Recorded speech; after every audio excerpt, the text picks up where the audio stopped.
Paxta yakka hokimligi masalasi 20-yillardayoq aql zakovat sohiblarini tashvishga solgan.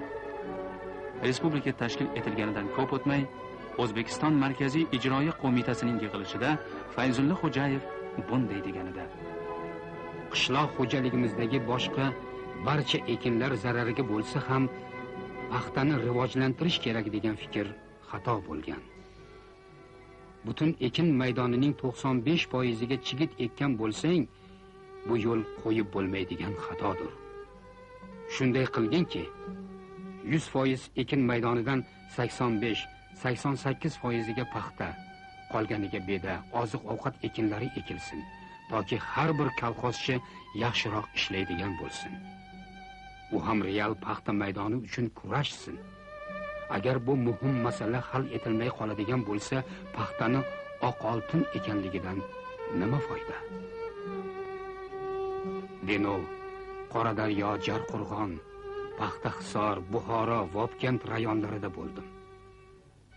Qoradaryo rayonidagi manzara menga juda yomon ta'sir etdi. Dehqonlarning ruhi tushgan, savollarga zo'r-bazo'r javob berishadi yoki umuman javob berishmaydi ham. Fayzulla Xo'jayev mirishkor dehqonlar, qo'ligul hunarmandlar, ma'rifat va ma'naviyat yog'dusi bilan xalq turmushini bezagan ziyolilarni g'oyat ardoqlagan. Jondan aziz vatanini kezish, vatandoshlari bilan uchrashish, ular tashvishi bilan nafas olishni sevgan. U Toshkent to'qimachilik kombinatining barpo etilishi, kanallar qurilishi kabi tadbirlarda shaxsan ishtirok etib, respublikaning porloq kelajakka erishuviga munosib hissa qo'shish orzusi bilan yashagan.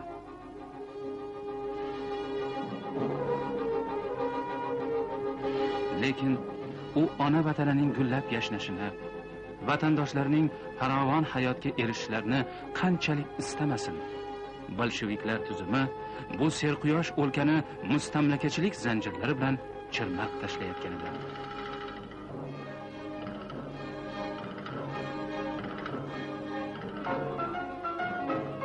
Mustamlakachilik unsurlari kuchli. Biz bu unsurlarga qarshi shunday hujumga o'tishimiz kerakki, Sovet apparatini milliylashtirish masalasi hal bo'lsin. Ish yuritishni, o'zbek tilida bo'lishini ta'minlash barcha sovet kishilarining galdagi vazifasidir. Sovet organlarini qaysi millatdan bo'lishidan qat'iy nazar o'zbek tilini biladigan kishilar hisobiga kengaytirish kerak. Bizning apparat keng xalq ommasiga yaqin va qadrdon bo'lishi uchun unda o'zbek tili joriy qilinishi zarur. Bizning markaziy organlar bilan olib borayotgan yozishmalarimiz dehqonlarga yetib bormayapti deymiz. Biz bu yozishmalarni rus tilida olib borgandan, dehqon bo'lsa o'zbek tilida gapirgandan keyin ularga qanday qilib yetib ham borsin?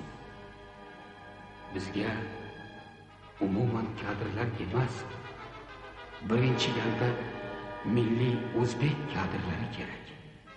Sanoatni, qishloq xo'jaligini, madaniy frontni, barcha sohalarni yangi kadrlar bilan ta'minlashimiz kerak.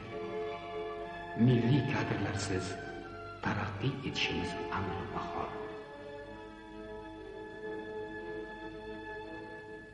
Velikorus shovinizmi ishimizga qattiq qarshilik ko'rsatmoqda.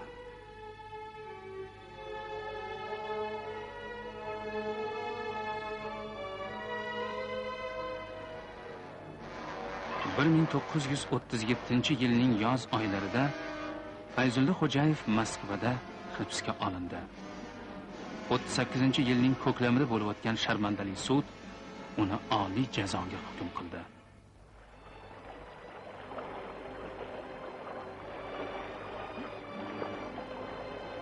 Fayzulla Xo'jayev istiqlolning shirin ta'mini totish orzusida edi. Lekin istiqlol uning uchun shirin so'zgina bo'lib qoldi. Shu bois uning o'tkir nigohida alam va armon faryod qilib turadi. Xalqning sadoqatli farzandi armonda ketdi.